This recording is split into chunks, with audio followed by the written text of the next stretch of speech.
When I think of Habitat, I think about the relationships that we have built over the years, and the way that we have engaged the community and engaged faith communities in new and interesting ways, to come beside families so that they can become homeowners.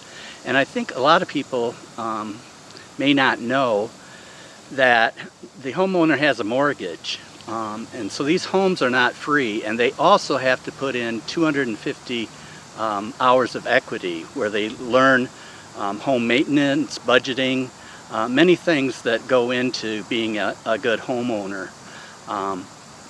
And so it's a great partnership to not only help people have a home, but to build equity and to come out of poverty and to have a safe place for their family and for their children.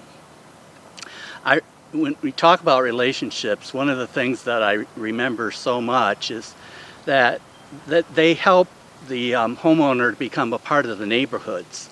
They sometimes have started neighborhood associations. And I remember one of the first homes that I was involved in. It was a home that was for handicapped accessible, and it was the first time that they did a handicap accessible home. And we did it for Mr. Rudolph, who was very engaged in the building, and he rode a three-wheel bike around town. And after we built that, we got a report and saw a news story where Mr. Rudolph had stopped an abduction of a child in the neighborhood. He threw his bike against the car and stopped the abduction. So the relationships of becoming a homeowner, being engaged in the community, and actually protecting a young child has been so exciting for me. And when I think about relationships, I think about the House of Abraham. That second was instrumental in beginning. And the relationships that were built around that House of Abraham provided spin-off for many of the interfaith work that's being done in Indianapolis. Many of the people that were engaged in the House of Abraham became engaged in the Umoja Project. They became engaged in the Center for Interfaith Cooperation. So many of the things that we do together began with that relationship where we were trying to build reconciliation between the Christian community and the Jewish community and the Muslim community.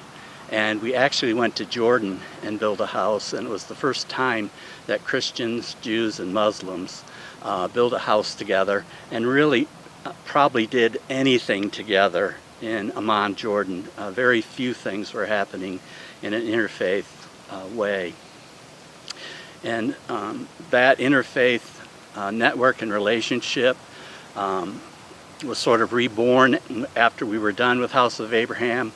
The St. Paul's Episcopal Church was going to celebrate one of their church anniversaries, and they asked Habitat what they could do. And we came together and decided to make the House of Abraham an interfaith house. And that event brought in more faith communities to participate in the build than anything else Habitat had done. And in fact, it kind of gave a rebirth to faith communities coming together and working together. Habitat had gotten a lot of support from the corporate world, but had lost some support of local churches. And so our builds have consistently had about 50 faith communities coming together to build a house, and really has had an impact not only in the community but for Habitat themselves of becoming more engaged in faith communities. So our partnership with Greater Habitat of Indianapolis actually goes back 32 years now, and we have worked to provide $2 million in funding over the course of that time. We've helped build 28 homes, and the amount of investment that we've made through volunteerism as well is really significant at over 1,500 hours. we've had many different iterations of the interfaith build over the years, and those different iterations Second Pres has been a big part of each time. Many before my time, but what I'm aware of in that interfaith build is I think the first iteration happened in the early 2000s, and then again in 2008, where we were able to partner with local Jewish congregations, Muslim groups, and Christian groups, where we came onto the build site together and were able to build a home. And then with partnership with folks at the Center for Interfaith Cooperation, we're able to travel to Jordan and build a home in Jordan in the Middle East together. And so that happened in 2008, and there have been great interfaith partnerships that have happened between then and now. And then in 2016, we saw a narrative that was not one that we knew to be our community, one that put people on the outside instead of on the inside. And so with leadership from Second Pres, St. Paul Episcopal, and other faith community partners, we were able to come together and build 2 homes with faith groups of all faiths, to say that we are a community that is committed to our neighbors and committed to helping one another, to put God's love into action by picking up a hammer, by wielding a paintbrush. We were able to partner with 2 families, raise the funds for those 2 families, and to build those homes. And in years since, we've been able to continue that process and to continue that spirit of unity, to say that we can be good neighbors and we can put God's love into action by providing homes alongside people who otherwise wouldn't have those opportunities. So that's been our legacy up until this point. Second Pres has been a part of that every step of the way, and we wouldn't be able to do an initiative like that without Second Pres's support and partnership.